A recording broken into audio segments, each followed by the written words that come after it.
আসসালামু আলাইকুম।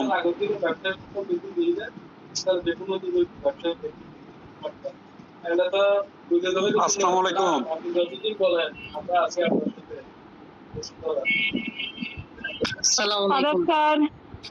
ওয়ালাইকুম আসসালাম। কেমন আছেন আপনারা? আলহামদুলিল্লাহ ভালো আছি স্যার। আলহামদুলিল্লাহ। কি অবস্থা? ওই দিন পড়ছিলেন?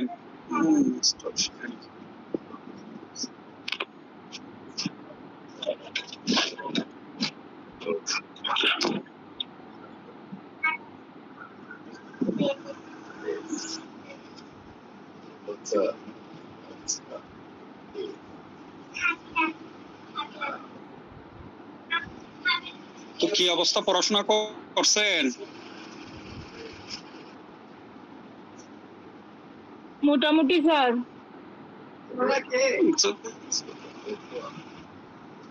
রায়হান সাহেব, আমার কি স্ক্রিন শেয়ারিং হচ্ছে নাকি ভুল পথে চলে গেলাম? জি স্যার, হচ্ছে। হচ্ছিল? জি। আচ্ছা, যা হোক, ওই দিন যা নোট দিছিলাম সংক্ষিপ্ত ভাবে কেউ বলতে পারবে? এই যে প্রত্যেকটা সেকশনের যে ইয়ে করছিলাম সংক্ষেপে মনে রাখার জন্য।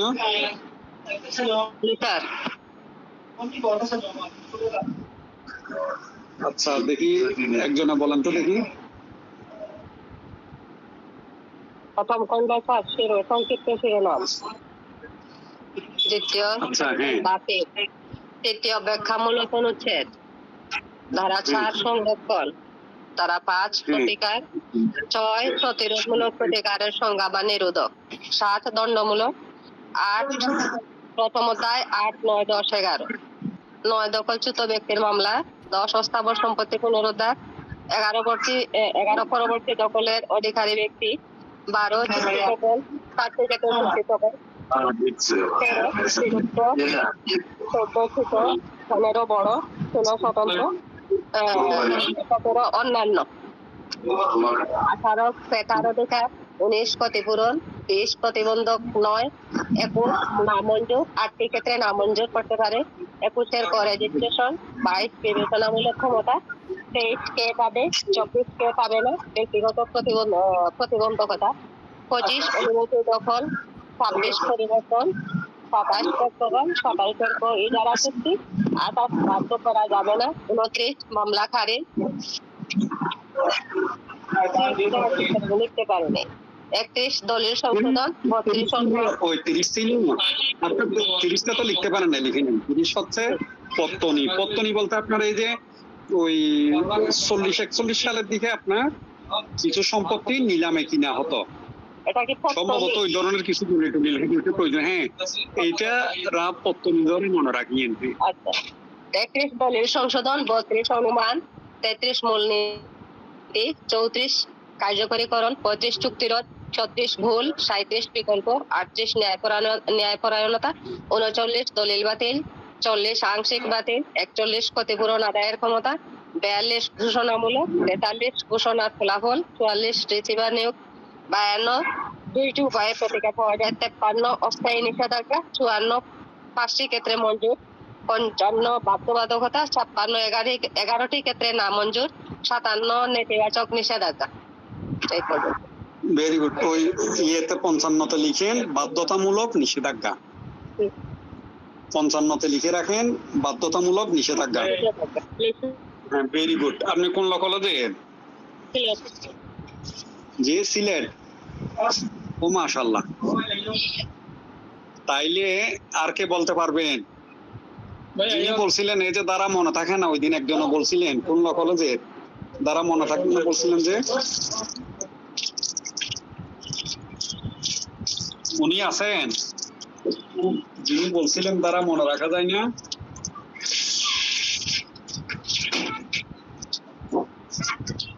আমি কি আছি নাকি নাই? আমার কথা শোনা যায়? শোনা যায় স্যার। শোনা যায়, ভেরি গুড। এখন বলেন আপনাদের কার কার দ্বারা মনে থাকে না?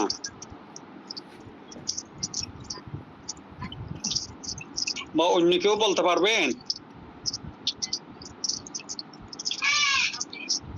এই যে পড়া যেগুলো সেকশন ওয়াইজ বললাম, অন্য কেউ বলতে পারবেন?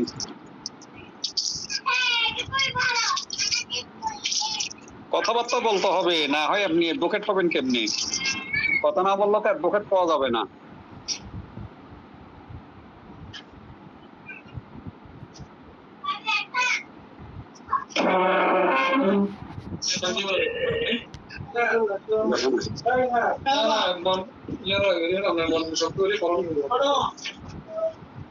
কথা না বললে অ্যাডভোকেট হওয়া যাবে না। আচ্ছা যা হোক, এইবার বলি। হুম,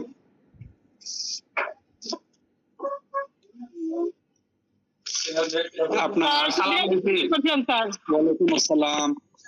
আপা সোজা থেকে বললো না যে 1 থেকে 57, আপনাদের যে উল্টা থেকেও বলা আসতে হবে।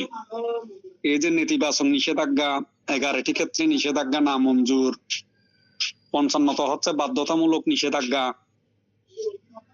এরপরে 54 হচ্ছে আপনার 5টি ক্ষেত্রে নিষেধাজ্ঞা মঞ্জুর, 53 হচ্ছে অস্থায়ী নিষেধাজ্ঞা। অস্থায়ী নিষেধাজ্ঞা 52 দুইটি উপায়ে এইভাবে যখন 45 থেকে 51 বাতিল, বাতিল, ভেরি গুড। মাঝখান থেকে যখন পড়বেন পারবেন ইনশাল্লাহ। 44 হইছে রিসিভার নিয়োগ, হ্যাঁ, তখন দেখবেন যে 43 ঘোষণার ফলাফল। আলহামদুলিল্লাহ আমাদের মোটামুটি পড়াশোনা তাইলে রাফ হয়ে গেছে। এই এসআরএক নিয়ে আমাদের আর তেমন ক্লাস করতে হবে না, মোটামুটি আমরা এসআরএক কন্ট্রোলে নিয়ে আসছি। এটা যদি পারেন, 5টি ভাগ করে দিছিলেন এইভাবে যদি গত ক্লাসে স্যার 5টা ভাগও দিয়া দিছিলেন।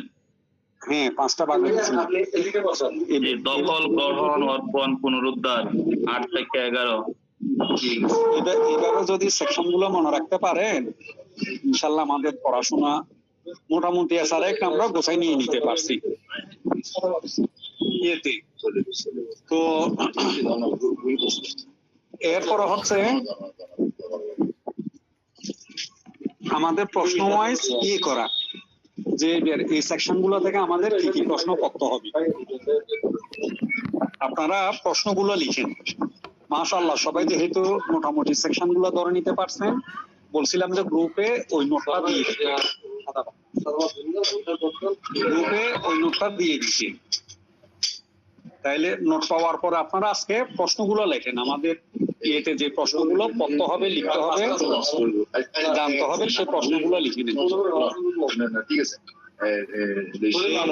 প্রশ্নের মধ্যে 1 নম্বরে লিখেন সুনির্দিষ্ট প্রতিকার কাকে বলে।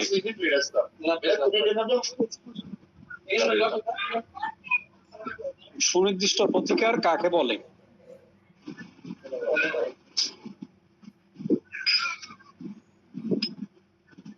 জি, সুনির্দিষ্ট প্রতিকার কাকে বলে? কাকে বলে, হ্যাঁ। তারপরে কয়টি উপায়ে সুনির্দিষ্ট প্রতিকার মঞ্জুর করা যায় বা কয়টি উপায়ে সুনির্দিষ্ট প্রতিকার দেওয়া যায়?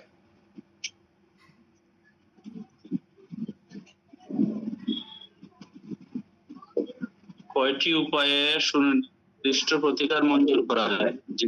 মঞ্জুর করা যায়। কয়টি উপায়ে সুনির্দিষ্ট প্রতিকার দেওয়া যায়?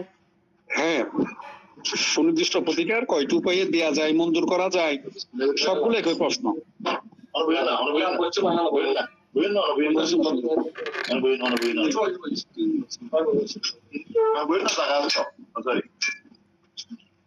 সাইটটক কি বন্ধ হইলে ভালোই তো, সাইটটক গুলায়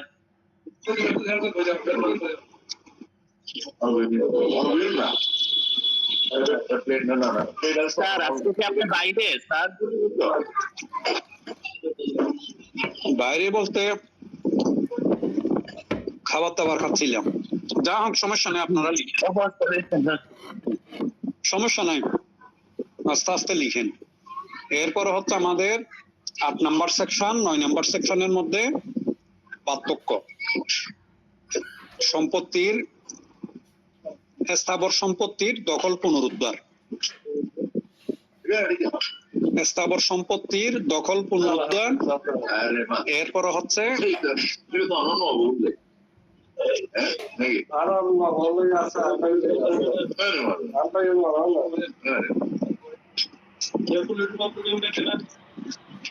স্থাবর সম্পত্তির দখল পুনরুদ্ধার।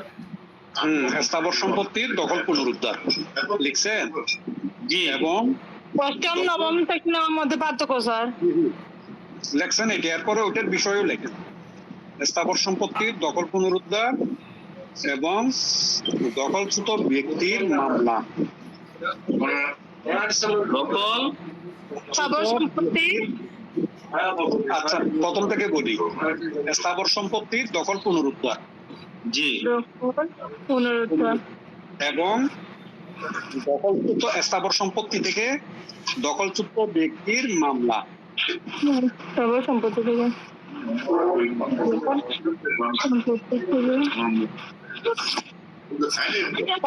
স্থাবর সম্পত্তি থেকে দখলচ্যুত ব্যক্তির মামলা। হ্যাঁ,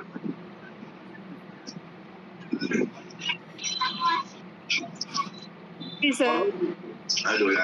মধ্যে পার্থক্য কি কি?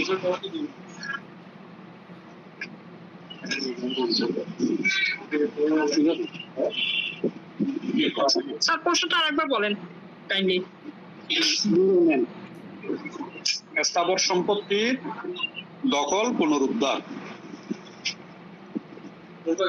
মিলেছেন? স্থাবর সম্পত্তির দখল পুনরুদ্ধার এবং দখলচ্যুত ব্যক্তির মামলা। এবং কি লিখবো? এবং স্থাবর সম্পত্তি থেকে দখলচ্যুত ব্যক্তির মামলা।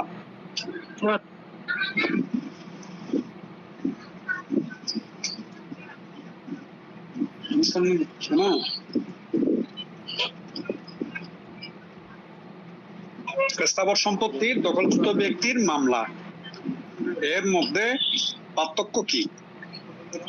তার মানে ঘুরে ফিরে 9 নম্বর সেকশন আর 8 নম্বর সেকশনের মধ্যে পার্থক্য কি? এইটা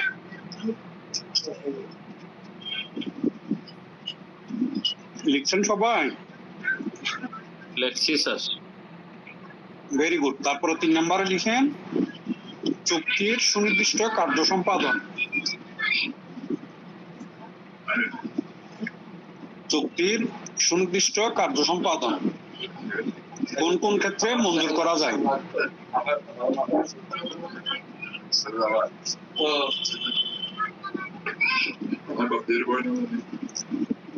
লিখছেন? বলেন স্যার। চুক্তির সুনির্দিষ্ট কার্য সম্পাদন কোন কোন ক্ষেত্রে মঞ্জুর করা যায়, ঠিক আছে কিনা স্যার? হ্যাঁ, ঠিক আছে, ভেরি গুড।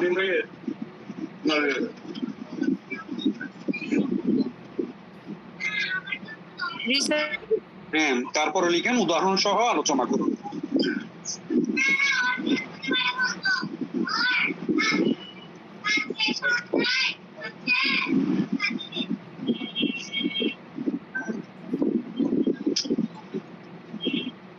এরপরে লিখেন কোন কোন ক্ষেত্রে চুক্তির সুনির্দিষ্ট কার্য সম্পাদন মঞ্জুর করা যায় না।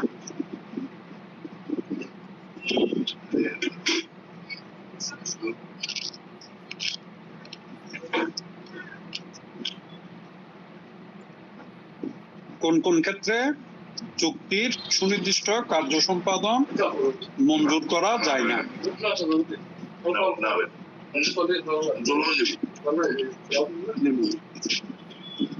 তাইলে লিখছেন শেষেরটা? জি স্যার, লেখছি। হ্যাঁ, সবাই লিখছেন? আচ্ছা, স্যার বলবো স্যার আবার? না, বলতে হবে না, লিখলে হয়ে গেল। এটাও আপনার উদাহরণ সহ আলোচনা করুন। এটা তো আপনার উদাহরণ সহ বিস্তারিত আলোচনা করতে হবে।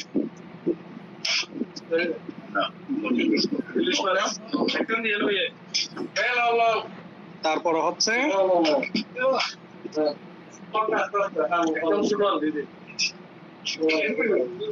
ঘোষণামূলক মোকদ্দমা বলতে কি বুঝো?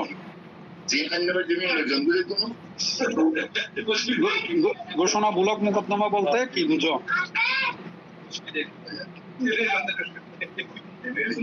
কোন কোন ক্ষেত্রে ঘোষণামূলক প্রতিকার মঞ্জুর করা যায়?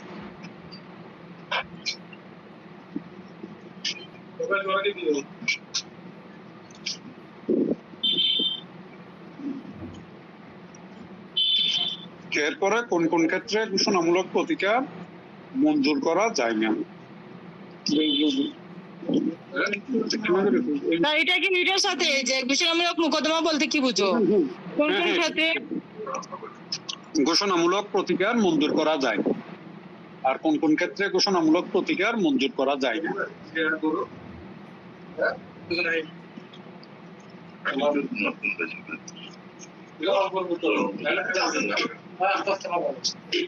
লিখছেন? জি স্যার, লিখছি। জি স্যার। তারপরে লিখেন অস্থায়ী নিষেধাজ্ঞা ও চিরস্থায়ী নিষেধাজ্ঞা বলতে কি বুঝো?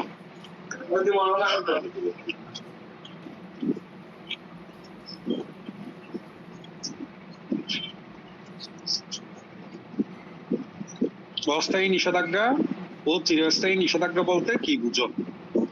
অস্থায়ী নিষেধাজ্ঞা ও চিরস্থায়ী নিষেধাজ্ঞা পার্থক্য লিখুন।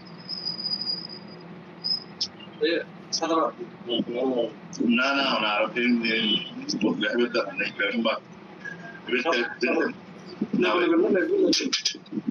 লিখছেন? এরপরে লিখেন কোন কোন ক্ষেত্রে অস্থায়ী নিষেধাজ্ঞা মঞ্জুর করা যায়, কোন কোন ক্ষেত্রে চিরস্থায়ী নিষেধাজ্ঞা মঞ্জুর করা যায়, কোন কোন ক্ষেত্রে চিরস্থায়ী নিষেধাজ্ঞা মঞ্জুর করা যায় না।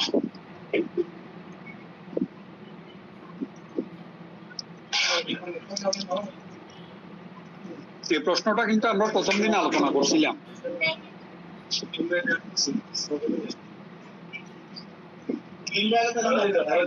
পরে বুঝলাম যে না, কোন কোন ক্ষেত্রে চিরস্থায়ী নিষেধাজ্ঞা মঞ্জুর করা যায়, কোন কোন ক্ষেত্রে এবং কোন কোন ক্ষেত্রে যায় না। চিরস্থায়ী নিষেধাজ্ঞা মঞ্জুর করা যায় না।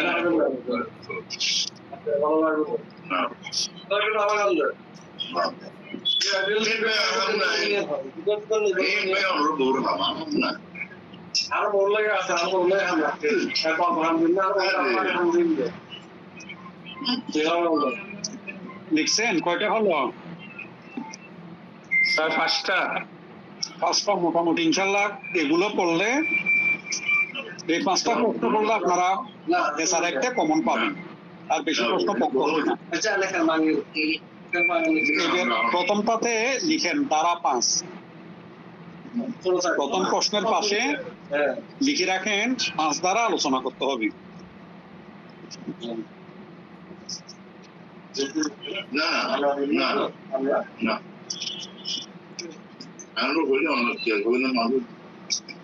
লিখছেন? জিনিস জি স্যার, ধারা 5। এরপরে এটাতে 5 ধারার পাশাপাশি প্রথম দিন যে নোটটা দিছিলাম আপনার, এগুলো সংক্ষেপে ছোট করে আলোচনা করে নিন, ছোট করে কয়েকটা ধারা। এরপরে হচ্ছে আমাদের 2 নম্বর প্রশ্ন। 2 নম্বরে তো 8 ধারা 9 ধারার পার্থক্য এটা তো বলেই দিলাম, বলাই আছে। 8 ধারা 9 ধারা আমাদের লিখতে হবে। এরপরে 3 নম্বরে হচ্ছে 12 নম্বর সেকশন। প্রতিকার এটা স্যার 21 নম্বর কার্য সম্পাদন, হ্যাঁ চুক্তি সুনির্দিষ্ট কার্য সম্পাদন।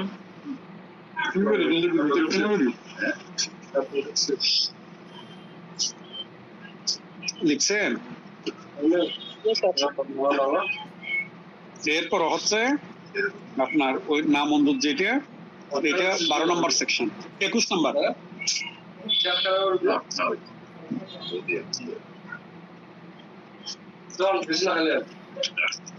এটা হচ্ছে 21 নম্বর।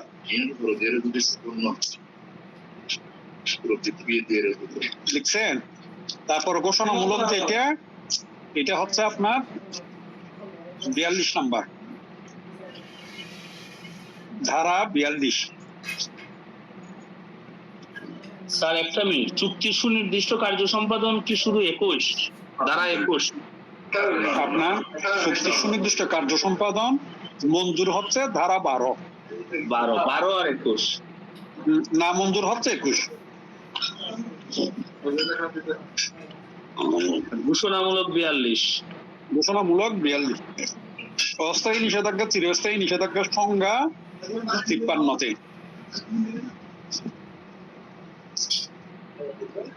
জি 53। এরপরে চিরস্থায়ী নিষেধাজ্ঞার সংজ্ঞা, ওই চিরস্থায়ী নিষেধাজ্ঞা মঞ্জুর 54, আর চিরস্থায়ী নিষেধাজ্ঞা না মঞ্জুর 56।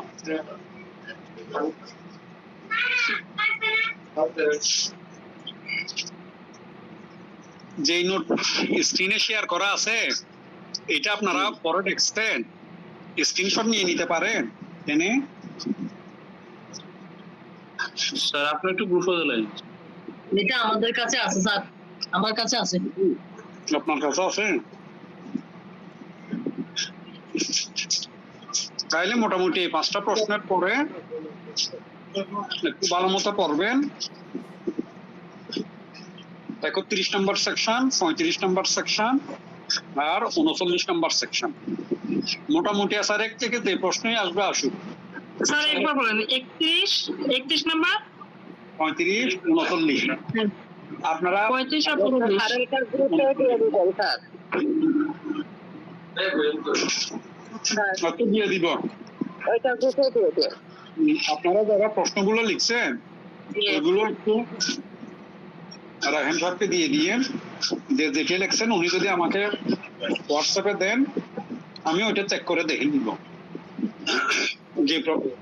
যে প্রশ্নগুলো লিখছেন ওখানে। ঠিক আছে?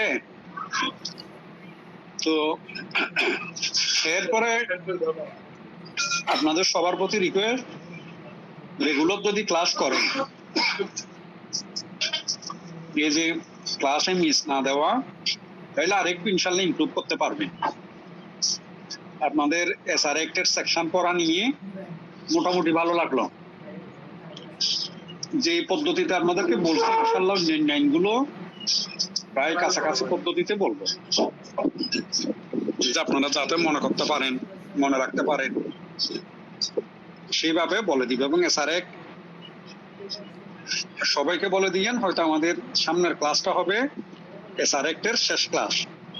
আমার মনে পড়ছে ওই 2টা সেকশন, অস্থায়ী নিষেধাজ্ঞা চিরস্থায়ী নিষেধাজ্ঞা, প্রথম দিন আলোচনা করছিলাম, আর 8 নম্বর 9 নম্বর সেকশনের পার্থক্য সেটাও আলোচনা করছি।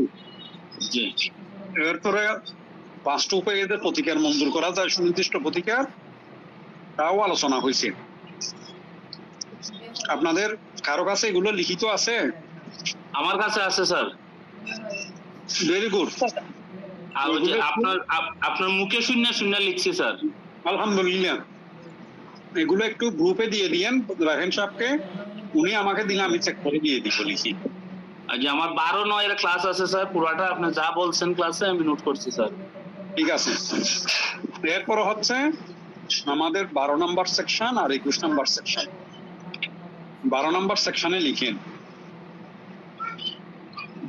আপনার চুক্তির সুনির্দিষ্ট কার্য সম্পাদন 4টি ক্ষেত্রে মঞ্জুর করা যায়।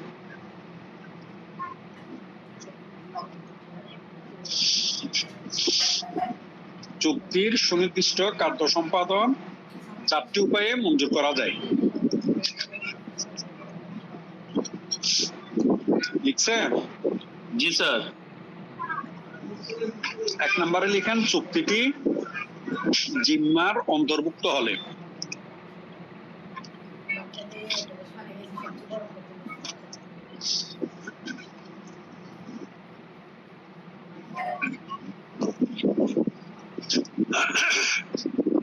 চুক্তিটি জিম্মার, হ্যাঁ জিম্মা, জিম্মা লিখতে ইচ্ছা না হলে অবৃত্তি দিয়ে লিখেন ট্রাস্টের অন্তর্ভুক্ত হলে। চুক্তিটি জিম্মার অন্তর্ভুক্ত হলে, হ্যাঁ জিম্মার নিচে লিখে রাখেন ট্রাস্ট। জি স্যার। ট্রাস্টের অন্তর্ভুক্ত হলে। আমরা তো ট্রাস্ট বুঝি। জি ট্রাস্ট বুঝি স্যার। ট্রাস্ট বুঝেন, ট্রাস্ট বেশি কোথায় বলেন? আইনে বলেন নাকি অন্য কোথায় বলেন? ওই যে ট্রাস্ট আইন আছে স্যার একটা পার্ট, ইকুইটি ও ট্রাস্ট। ট্রাস্ট। আর আপনারা সবাই প্রেমের ক্ষেত্রে বলেন যে আমাকে ট্রাস্ট করো, বিশ্বাস করো রে বাবা। আমাকে বিশ্বাস করো, আমার ট্রাস্ট হচ্ছে না, আমাকে ট্রাস্ট হচ্ছে না, ঠিক আছে? তাহলে এই ট্রাস্ট, বিশ্বাসটা হচ্ছে কি, এই যে আমাদের রাষ্ট্র সাহেব মারা যাওয়ার সময় যখন মৃত্যু সত্ত্বে তখন কি করছে, তার সম্পত্তি গুলো ট্রাস্টে দিয়ে গেছে না, জি যাতে সম্পত্তি কেউ আত্মসাৎ করতে না পারে। উনি বুঝে গেছিলেন ওনার উত্তরাধিকারী যারা আছে এগুলো লুটপাট করবে বেশিরভাগই,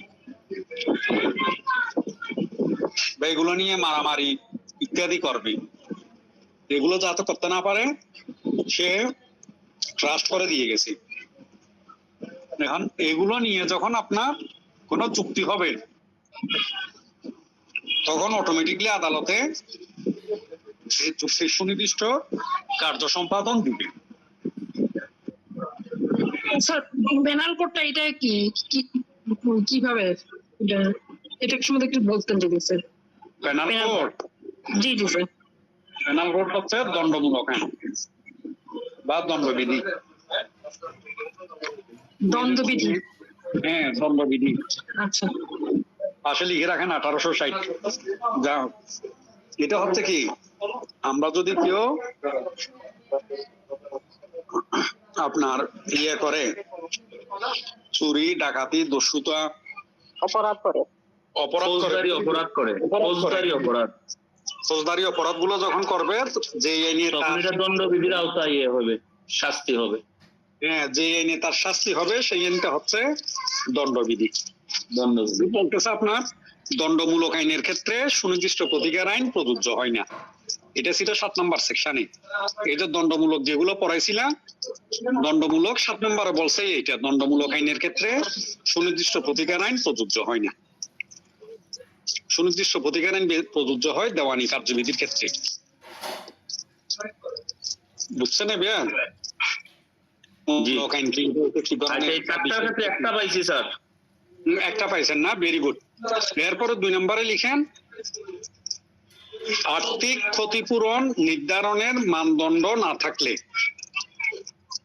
বা আর্থিক ক্ষতিপূরণ নির্ণয়ের মানদণ্ড না থাকলে। লিখছেন? লেখতাছি স্যার। হ্যাঁ, আর্থিক ক্ষতিপূরণ নির্ণয়ের মানদণ্ড না থাকলে। কথাটা শুনতে কিরকম লাগে না? এই যে না, আর্থিক এটা তো সুন্দর। আর্থিক ক্ষতিপূরণ নির্ণয়ের মানদণ্ড না থাকলে। হ্যাঁ, আর্থিক ক্ষতিপূরণ নির্ণয়ের মানদণ্ড না থাকলে। এই যে একটা চুক্তি করলাম আপনার সাথে আমি কি করব, একটা চুক্তি করছি, সেই চুক্তির আমি সুনির্দিষ্ট কার্য সম্পাদন দিচ্ছি না।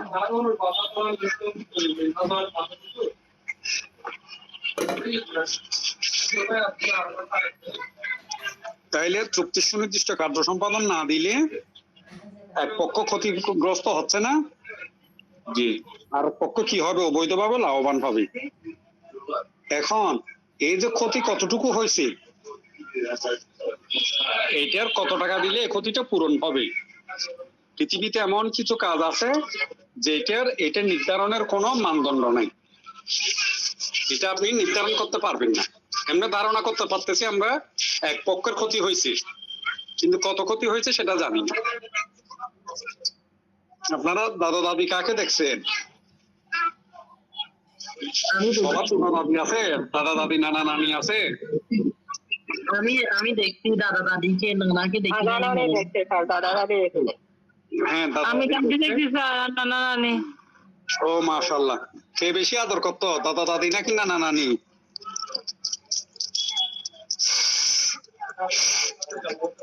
সমানই তো স্যার। মাশাআল্লাহ, সবাই করতেন না? এখন দেখা গেল এই যে আপনার চাচার সাথে আপনার বাবার সম্পত্তি নিয়ে বিরোধ হতে পারে না? এখন এই বিরোধের ফলে কি হয়েছে দেখুন, আপনাদের ঘরে আপনার দাদা দাদির বড় করে একটা ছবি বাঁধাই করা ছিল। একটা সময় ছিল যখন এই যে সামাজিক যোগাযোগ মাধ্যম এরকম ছিল না, তখন কি হতো, ছবি বাছাই করে রাখা হয়েছে স্বীকৃতি হিসাবে। সামাজিক যোগাযোগ মাধ্যম যখন এরকম ছিল না, তখন আমরা কি করতাম, এই ছবি টবি দিয়ে বুড়ো বুড়োদের স্মৃতিগুলো আমরা সংরক্ষণ করতাম, ছবি হিসাবে অ্যালবামে রেখে দিতাম। অ্যালবাম দেখছেন সবাই? এই তো জি স্যার। একটা সময় তো অ্যালবামের প্রচলন ছিল বেশি, মোবাইল আসার আগে অ্যালবামের প্রচলন ছিল বেশি। এই যে বন্ধু বান্ধবকে গিফট দেওয়া, এগুলো সবগুলো ছিল। যা হোক, এরপরে এই যে ছবিটা বলছি দাদা দাদির ছবি, এখন আপনার বাচ্চার সাথে লাগছে সম্পত্তি নিয়ে কি বিরোধ। এই বিরোধে মারামারি হলো, দেখা গেল কি এই যে আপনার দাদা দাদির ছবিটা লটকানো ছিল, ওইটা ভেঙে ফেলছে, ছিঁড়ে ফেলছে, হতে পারে না? এখন ওখানে দেখেন পাশে মোনালিসার ছবিও ছিল। এই যে রুচিশীল মানুষ মোনালিসার ছবি রাখে না?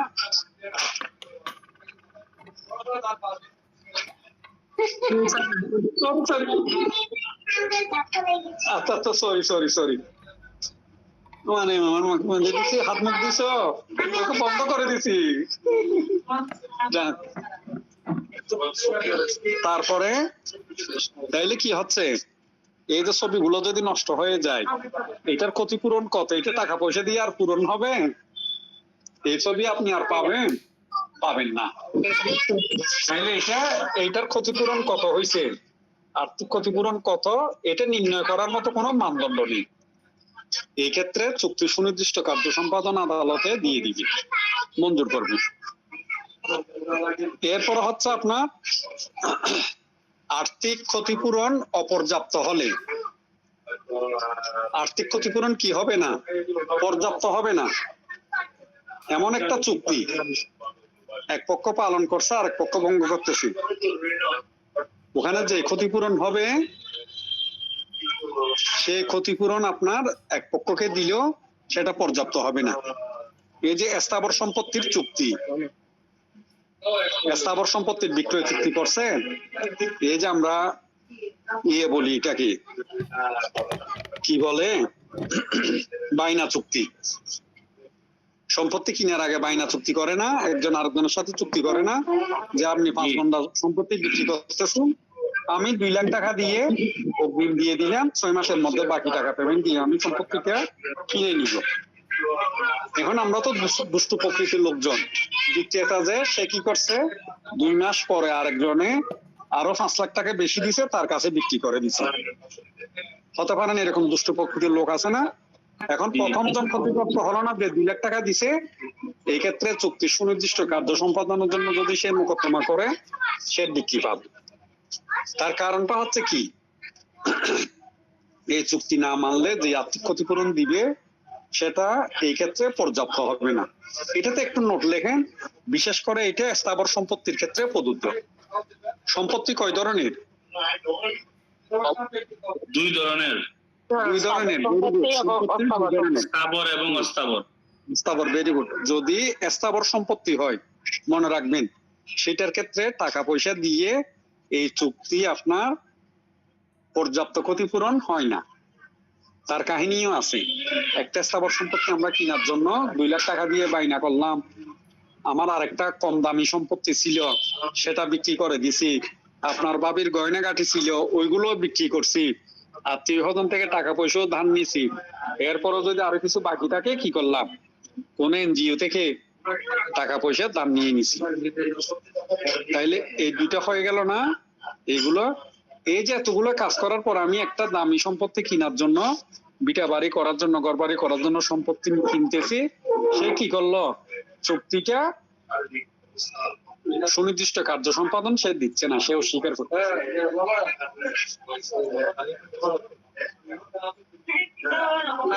তাইলে সেটা কি হবে, তাইলে আপনার চুক্তি সুনির্দিষ্ট কার্য সম্পাদন না দিলে এই যে আর্থিক ক্ষতিপূরণ যেটা হবে সেটা যদি দেয়, পর্যাপ্ত হবে না। এই ক্ষেত্রে সে চুক্তির অবশ্যই সুনির্দিষ্ট কার্য সম্পাদন দিবে। সেই ক্ষেত্রে চুক্তির সুনির্দিষ্ট কার্য সম্পাদন অবশ্যই দিবে।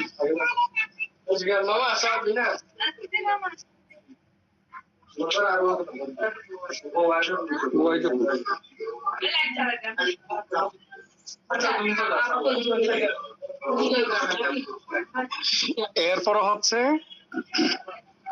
আপনার শেষেরটা একেবারে সর্বশেষ পয়েন্ট, আর্থিক ক্ষতিপূরণ পাওয়া না গেলে। হ্যাঁ, এটা এমন একটা চুক্তি, এইটা এমন একটা চুক্তি, এই ক্ষেত্রে আর্থিক ক্ষতিপূরণই পাওয়া যাচ্ছে না।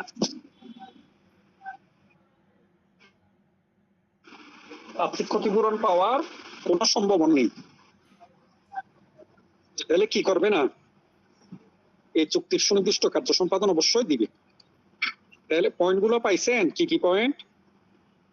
জি স্যার, পাইছি চারটা। এই যে একটাতে দুটো দিলাম ছবির উদাহরণ, আরেকটাতে আছে আপনার এই চীনা অলংকার টলংকার ব্যবসা সম্পত্তি কিনার উদাহরণ। বইতে উদাহরণ আছে, এই উদাহরণগুলো আপনারা ইউজ করতে পারেন।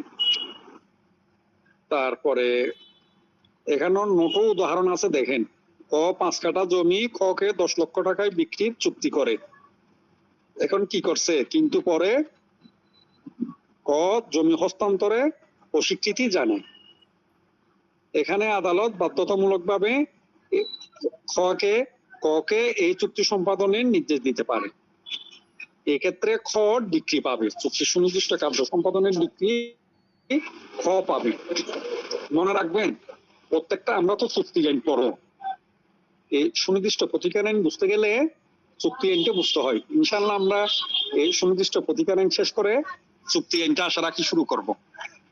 ঠিক আছে? তো এর পাশাপাশি এই চুক্তি ইয়েতে গিয়ে সুনির্দিষ্ট প্রতিকার আইনে গিয়ে এই 4টা পয়েন্ট হচ্ছে আপনার 12 নম্বরে খুবই গুরুত্বপূর্ণ। এইগুলো ধরে 12 নম্বর সেকশন ধরে মামলা হয়। আমরা যে 8 নম্বর 9 নম্বর সেকশন পড়ছি ওইগুলো ধরে মামলা হয় আদালত। আপনি যখন কোর্টে অ্যাডভোকেট হিসেবে ইনশাল্লাহ যাবেন, তখন এগুলো আপনাকে প্র্যাকটিস করতে হবে। সেই কারণে এই ধারাগুলো ভালো মতো জেনে রাখবেন, কঠিন কোনো কিছু না। 1 নম্বর পয়েন্টটা হচ্ছে ট্রাস্ট, 2 নম্বর পয়েন্টটা হচ্ছে মানদণ্ড, 3 নম্বর পয়েন্টটা হচ্ছে অপর্যাপ্ত, 4 নম্বরটা হলো পাওয়া না গেলে। তাইলে আপনার ট্রাস্ট কি, যদি চুক্তিটি ট্রাস্টের সম্পত্তির অন্তর্ভুক্ত হয়, এটা ট্রাস্ট সম্পর্কিত, ট্রাস্টের সম্পত্তি সম্পর্কিত যদি কোনো চুক্তি হয়। 2 নম্বরে হচ্ছে মানদণ্ড, এই মানদণ্ড হচ্ছে আর্থিক ক্ষতিপূরণ নির্ণয়ের মানদণ্ড না থাকলে। আর্থিক ক্ষতিপূরণ নির্ণয়ের মানদণ্ড না থাকলে। তারপরে হচ্ছে কাঁচা সব, কাঁচা সব। এরপরে হচ্ছে আর্থিক ক্ষতিপূরণ অপর্যাপ্ত হলে। হ্যাঁ, আর্থিক ক্ষতিপূরণ অপর্যাপ্ত হলে, অপর্যাপ্ত দিয়ে। এরপরে 4 নম্বর পয়েন্ট হচ্ছে আপনার আর্থিক ক্ষতিপূরণ পাওয়া না গেলে। হ্যাঁ, দুটোটা স্থাবর সম্পত্তির ক্ষেত্রে। 4 নাম্বারটা স্যার। 4 নম্বর হচ্ছে আর্থিক ক্ষতিপূরণ পাওয়া না গেলে। পাওয়া না গেলে। 3 নাম্বারটা 3 নাম্বার 3 নম্বর হচ্ছে আর্থিক ক্ষতিপূরণ অপর্যাপ্ত হলে। অপর্যাপ্ত হলে যা হোক, এটা আরো একটু আপনাদেরকে বলি, মনে রাখার না। আপা কথা বলে না, কথা বলতে হবে স্যার। আপাকে বলছিলাম, আপা বিয়ে শাদী করছেন নাকি? স্যার কার কথা বলছেন? আপা লজ্জা পাচ্ছে। স্যার আমার কথা বলছেন? হ্যাঁ, বিয়ে তো করছে, 2 বাচ্চা আছে। মাশাআল্লাহ, বিয়েও করছেন, 2 বাচ্চা আছে। এখন মনে করেন আপনার একটা ননদ, হ্যাঁ আপনার একজন ননদ, আর বিয়ে শাদী হয়েছে।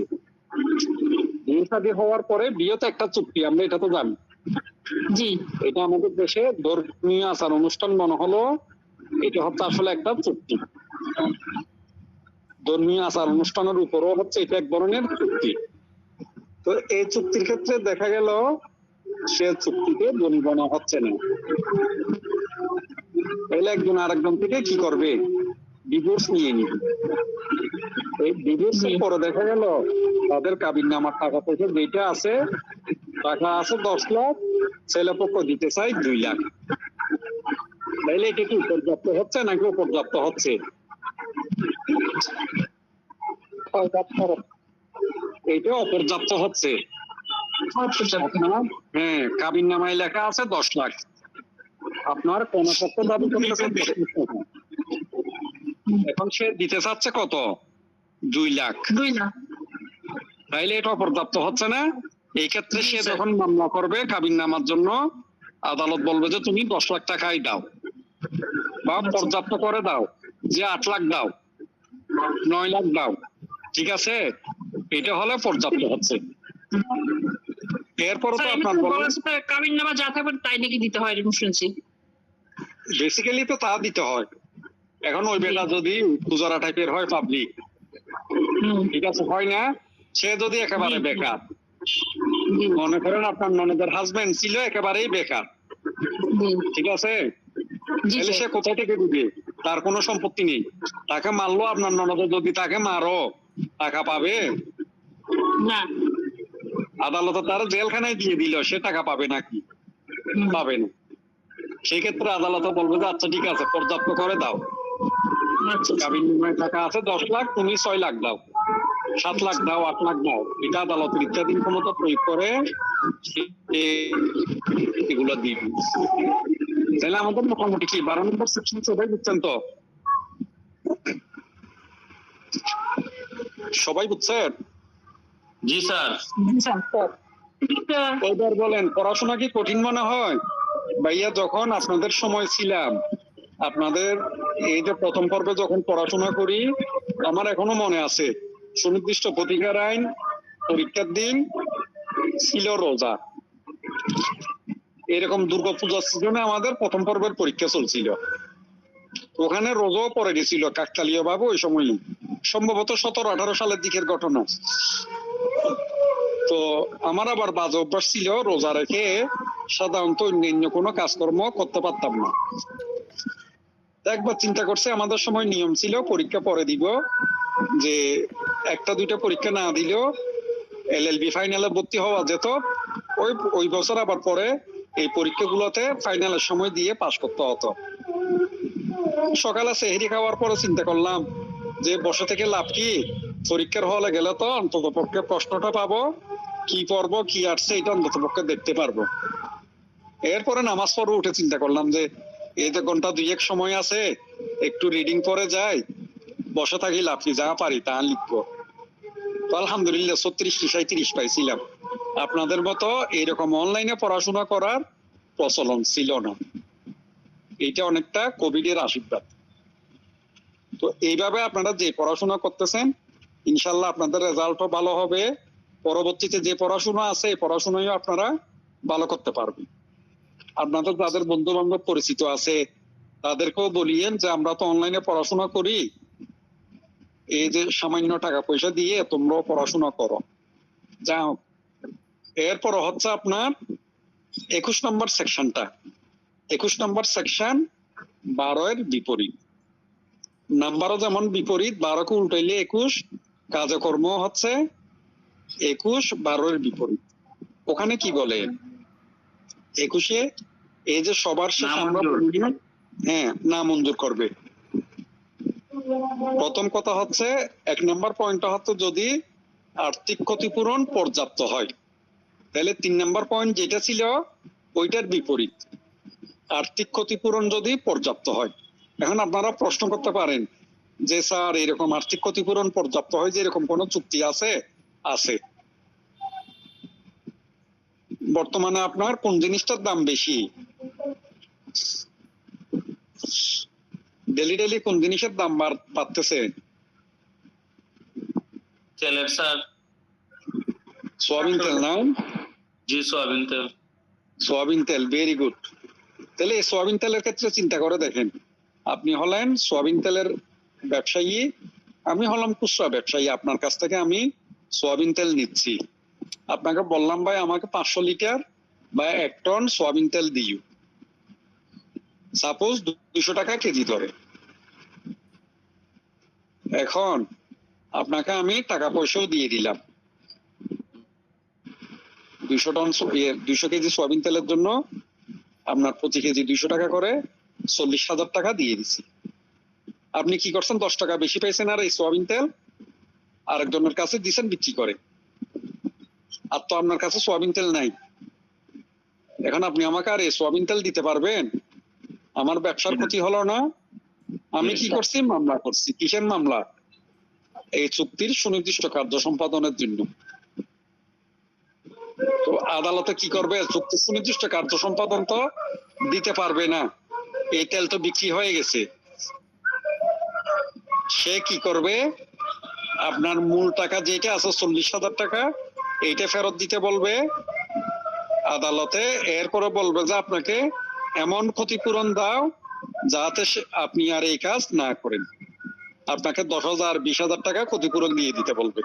অথচ আপনার ব্যবসা করে লাভ হলো অতিরিক্ত এই 200 লিটার তেলে 10 টাকা করে 2,000 টাকা, আপনাকে ক্ষতিপূরণ দিতে বলতেছে 20,000 টাকা। তাহলে এটা হচ্ছে আপনার আর্থিক ক্ষতিপূরণ পর্যাপ্ত হলে, 1 নাম্বার পয়েন্টটা। 2 নাম্বার পয়েন্ট মনে রাখবেন, বই তো অন্যভাবে লেখা আছে, কিন্তু আমি মনে রাখি ব্যক্তিগত দক্ষতা যোগ্যতা, এই দুইটা শব্দ দিয়ে। ব্যক্তিগত দক্ষতা যোগ্যতা। কেউ গান গাইতে পারেন? জি স্যার পারি। ও মাশাআল্লাহ। আচ্ছা, অন্যদিন শিখবো আমরা, আজকে গান না আপনি, যেহেতু সময় শেষ। এই যে পড়াশুনো গান, তো এই গানের জন্য আপনি চুক্তিবদ্ধ করলেন গান গাওয়ার জন্য চ্যানেল আইয়ে, না? 1 বছর আপনি চ্যানেল আইয়ে গান করবেন, অন্য কোনো চ্যানেল আপনি গান করবেন। এখন দেখা গেল এটিএন বাংলা আপনাকে টাকা বেশি দিচ্ছে, আপনি এটিএন বাংলায় গান গাওয়া শুরু করছেন। বড় লেখা না, চ্যানেল আপনার বিরুদ্ধে মোকদ্দমা করছে, দেশে আমার সাথে চুক্তিভঙ্গ করছে। চুক্তি ছিল এটা আপনার, সে ওখানে গিয়ে এটিএন বাংলায় গান গাচ্ছে। আদালত এই ক্ষেত্রে আপনাকে চ্যানেলে গান গাইতে বাধ্য করতে পারবে না। তার কারণ হলো আপনি চ্যানেলে গেলে আপনি বেসুরে গান গাওয়া শুরু করবেন। যে সুরে গান গাওয়ার কথা ওই সুরে গান গাইবেন না। ছোটবেলা আমার সাথে একটা কথা বলতো ভাইয়া, যখন ক্লাস 5-এ পড়ি তখন, যে গান শুনে অনুষ্ঠানে, কলেজের অনুষ্ঠানে গান শুনে ওনার কান্না চলে আসছে। আসলে গান শুনে তো সবাই হাসে, কান্না করে কখন? যখন আপনার সুর তাল এগুলো ঠিক না থাকে, তখন যারা বুঝে তাদের অটোমেটিকলি কান্না চলে আসে। তো আপনাকে তো চ্যানেল গান গাইতে বললে আপনি এমন ভাবে গান গাইবেন যাতে শ্রোতারা না হেসে কান্নাই করে। এটাকে বলা হয় ব্যক্তিগত দক্ষতা যোগ্যতা। এই ক্ষেত্রে আদালত আপনাকে বাধ্য করতে পারবে না, এই চুক্তির সুনির্দিষ্ট কার্য সম্পাদন আদালত দিবে না। তবে কি করবে? আদালত বলবে যে তুমি এটিএন বাংলায়ও গান গাইতে পারবে না। এটা হচ্ছে 2 নাম্বার। ওখানে দেখবেন বইতে আইনে বলা আছে, এটা এমন একটা চুক্তি যে চুক্তি আপনার অসংখ্য দলিলের সমাহার, অনেক বড় চুক্তি, যেগুলোর সুনির্দিষ্ট কার্য সম্পাদন আদালতে নির্ধারণ করতে পারে না। এর সাথে ব্যক্তিগত দক্ষতা যোগ্যতা এটাও আছে 2 নাম্বার পয়েন্টে। 3 নাম্বার পয়েন্টে কি হচ্ছে, এটা এমন একটা দুর্বোধ্য চুক্তি, এইটার ভাষা, এইটার সত্য এমন জটিল, আদালত নিজেই এই সত্যগুলো বুঝতে পারে না। এগুলো আদালতের বোধগম্য নয়। আদালত নিজেই এই সত্যগুলো কি করতে পারে না, বুঝতে পারে না। এইরকম চুক্তি হলে, এই ধরনের জটিল চুক্তি হলে আদালত এগুলো সুনির্দিষ্ট কার্য সম্পাদন দিবে না। এরপরে 4 নাম্বার হচ্ছে, হ্যাঁ বলেন। 1 নম্বরটা আমার কাছে পেয়ে গেছে। 1 নম্বরটা কি বলছিলেন স্যার? 1 নাম্বার হচ্ছে আর্থিক ক্ষতিপূরণ পর্যাপ্ত হলে, এটা সোজা। আচ্ছা, থ্যাংক ইউ। ওখানে হচ্ছে আর্থিক ক্ষতিপূরণ অপর্যাপ্ত হলে, এখানে হচ্ছে আর্থিক ক্ষতিপূরণ যদি পর্যাপ্ত হয়। এবং উদাহরণতে এর তেলের উদাহরণ আপনি বলছিলেন একেআই। জি স্যার। এই যে তেল, আপনি আমাকে তেল বিক্রি করার কথা 2,000 টাকা লাভ পাইছেন, এটা বুঝছি স্যার, খালি হেডলাইনটা মনে ছিল না। হ্যাঁ গেছে। এরপরে 4 নাম্বার হচ্ছে চুক্তিটা যদি বাতিলযোগ্য চুক্তি হয়, অবৈধ চুক্তি হয়।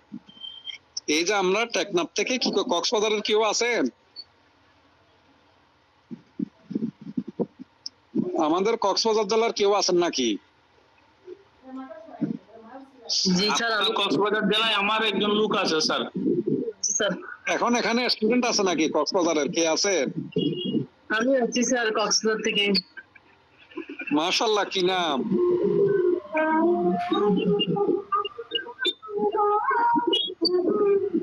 কি নাম আপনার?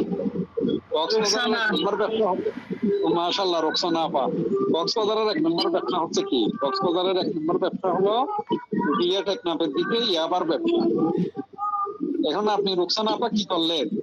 আমার সাথে চুক্তিবদ্ধ হলেন যে 5,000 ইয়াবা টেকনাফ থেকে আমার 2 নম্বর গেটে, চট্টগ্রামের 2 নম্বর গেটে পৌঁছাই দিবেন আপনি। এখন আমি টাকা দিলাম, আপনি টাকাগুলো খেয়ে ফেলছেন, আমাকে ইয়াবা দিলেন না। এই চুক্তির সুনির্দিষ্ট কার্য সম্পাদন আমি পাবো? পাবেন না স্যার। পাবো না। আমি তো তার কারণ কি? না, এটা স্যার। আমি তো এখানে আদালতের কাছেই যেতে পারবো না, যেহেতু এটা অবৈধ চুক্তি। জি স্যার। এই চুক্তি অবৈধ চুক্তি, তাইলে এটা বাতিলযোগ্য। তাহলে এই চুক্তি কখনো সুনির্দিষ্ট কার্য সম্পাদন পাবো না। এরপরে আমরা ওখানে ট্রাস্টের সম্পত্তি পড়ছি না? ট্রাস্টে, এই ট্রাস্টের সম্পত্তি যিনি দেখাশোনা করেন ওনাকে বলা হয় ট্রাস্টি। একটা হচ্ছে ট্রাস্ট আর একটা হচ্ছে ট্রাস্টি। ট্রাস্টভুক্ত সম্পত্তি যিনি দেখাশোনা করেন ওনাকে বলা হয় ট্রাস্টি। এই ট্রাস্টি কি করছে? এই ট্রাস্টির কিছু ক্ষমতা আছে, সে এই ক্ষমতার বাইরে গিয়ে কারোর সাথে কোনো চুক্তি করছে।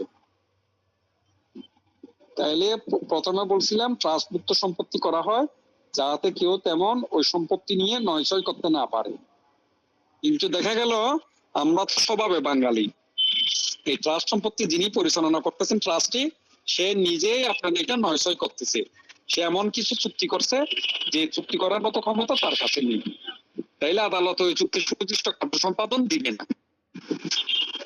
এরপরে বিভিন্ন কোম্পানির পরিচালকরা আছে না, ওই কোম্পানির পরিচালকরা তাদের ক্ষমতার বাইরে গিয়ে চুক্তি করলে, এটা হচ্ছে 6 নম্বর পয়েন্ট, তখন তাদের এই চুক্তির সুনির্দিষ্ট কার্য সম্পাদন দিবে না।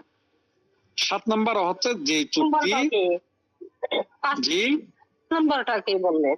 5 নম্বরটা 5 নম্বর বলতেছি। 5 নম্বর হচ্ছে ট্রাস্টি, 6 নম্বর হচ্ছে কোম্পানির পরিচালক। 5 নম্বর হচ্ছে ট্রাস্টি, 6 নম্বর হচ্ছে কোম্পানির পরিচালক,